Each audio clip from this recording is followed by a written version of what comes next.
വിശുദ്ധ കുരിശിൻ്റെ ഇടയാളത്താൽ ഞങ്ങളുടെ ശത്രുക്കളിൽ നിന്ന് ഞങ്ങളെ രക്ഷിക്കണമേ. ഞങ്ങളുടെ തമ്പുരാനെ, പിതാവിൻ്റെയും പുത്രൻ്റെയും പരിശുദ്ധാത്മാവിൻ്റെയും നാമത്തിൽ ആമേൻ.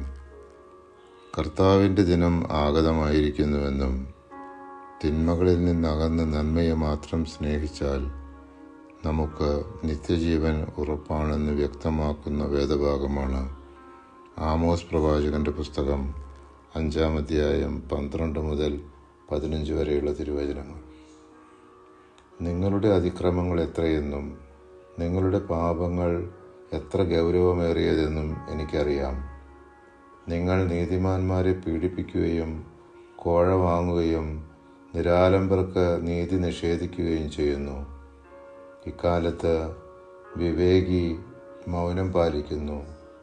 കാലം ദുഷിച്ചതാണ്. തിന്മയല്ല, നന്മ അന്വേഷിക്കുവിൻ, നിങ്ങൾ ജീവിക്കും.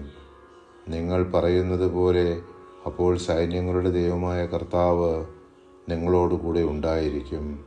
തിന്മയെ വെറുക്കുവിൻ, നന്മയെ സ്നേഹിക്കുവിൻ.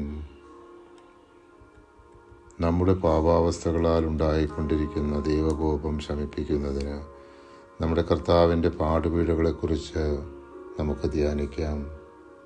അനാദിപിതാവായ സർവേശ്വര, അങ്ങേ തിരുക്കുമാരൻ കുരിശിൽ തറയ്ക്കപ്പെട്ടിരിക്കയിൽ തൻ്റെ ശിഷ്യനായ യോഹന്നാനെ തൻ്റെ മാതാവിന് മകനായി കയ്യേൽപ്പിച്ചതിനാൽ വിശ്വാസികളേവരെയും ഈ മാതാവിന് മക്കളായി കയ്യേൽപ്പിച്ചതിന് തൃക്കൺ പാർത്ത് ഞങ്ങളുടെ പാപങ്ങളൊക്കെയും പുറത്ത് ഞങ്ങളുടെ ആത്മശരീരങ്ങളിൽ നിന്ന് അങ്ങേ കോപത്തെ നീക്കി അരുളണമേ.